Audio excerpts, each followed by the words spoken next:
Now, moving on to the discussion or the implications of your research. I find that PhD students, when they're sending drafts of their discussion to me, very often they can't think of anything to discuss. So they start by repeating, summarizing what was in some of the results section, hoping that inspiration will eventually come to them. And I've also seen this in some manuscripts from scientists. So please do not start off your discussion session by repeating, just summarizing what was already in the results. The results are the results, and they're there. And now you take information from the results and you discuss them here. So discuss the results in the order in which they were presented, and I'll give you an example from one of my manuscripts. This is where you interpret your findings. You interpret how your results fit in with your stated objectives and hypotheses.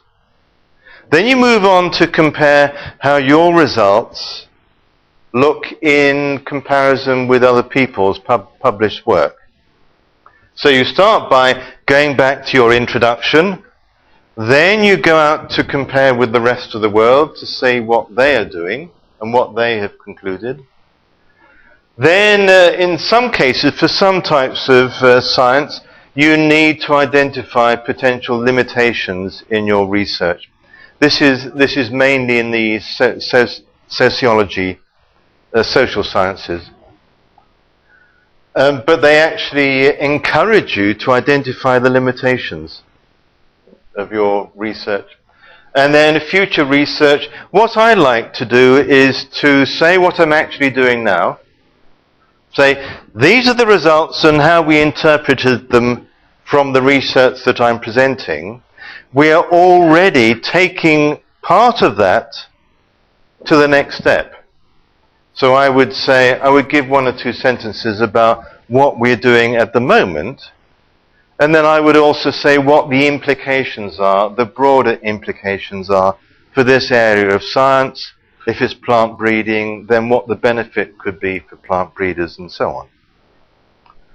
And I like to have a take-home message at the end, which could be, for many journals, they like you to include a conclusion, which could be just a series of bullet points with one sentence underneath each one to identify the key points that the reader should be taking home from reading your manuscript.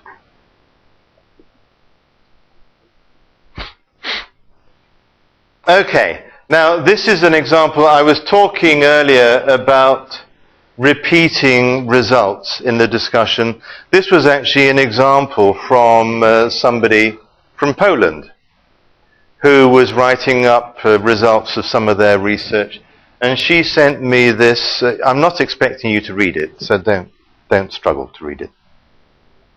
She sent me this was early on in her discussion, and all of the text in grey is just summarizing the results. And the only interpretation of her results is that final sentence in red at the bottom. Probably, in these conditions, the effect of non-stomatal mechanism regulation of, well, the English is not very good. I rewrote it anyway, but that's the only interpretation in the whole of that paragraph. So do not spend time just repeating information that is already in the results. Right. This is an example of how I presented the discussion in one of my recent papers. And what I've shown you first is the order of presenting information in the results section. So there were two main parts of the manuscript, of the research, environments and phenotypes. Does that make any sense to you? Phenotypes? No? It's what something looks like. My phenotype is different from Tara's. Yeah, okay. Genetic map and QTL, forget that. That's sort of blah, blah, blah. Don't worry. You don't need to understand the words. And then I've described different subsections in different colors. So just look at the fact that I've got in the results red, and then blue, and then green. That's the order in which I presented information in the results. And then when I got to the discussion, my discussion was in the same order as I presented information in the results. Then at the end, you see I've got future developments. And finally, I have a section called conclusions, which was just the bullet points to identify the main features. Acknowledgements. Acknowledgements for people who have contributed to the work in some way. They may be a technician who was doing analyses for you. They may be somebody in a different institute who sent you the samples that you grew. Or it could be somebody who helped you with putting together the manuscript. So you may have had a discussion with somebody to discuss the quality of the English, for example, to make sure that what you were submitting was going to be good quality English. So these are the people that you ought to be putting down in your list of acknowledgements.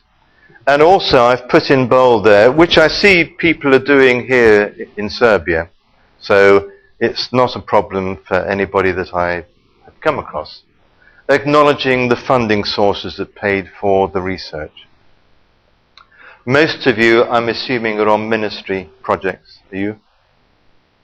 Is there anybody who's getting funding from a different source, not from the ministry? You are? Okay, from Norway. Oh, the Czech Republic. Very good. Very good. You see, so again, the funding for that ought to be acknowledged. So, right, then what comes next? References.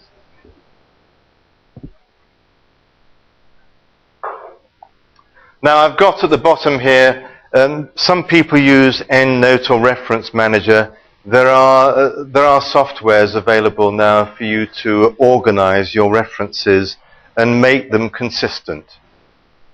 I'm afraid I still do it the old-fashioned way by copying it and then pasting it and then reformatting it. But this is where I find very often there are problems in the formatting. Make sure that your formatting is consistent. Make sure that all of your references in the reference list are cited and vice versa. Those that are in the text have got to be also given in the reference list. I occasionally find references which have obviously been copied from the original PDF file or the website because they have got the title of the paper in title case, which means that the first letter of all the major words is an uppercase character. So make sure that if you are copying your title from the publication itself, copy, paste, you then have to reformat it to make sure that it's lowercase. Right, you've got to the end of your manuscript.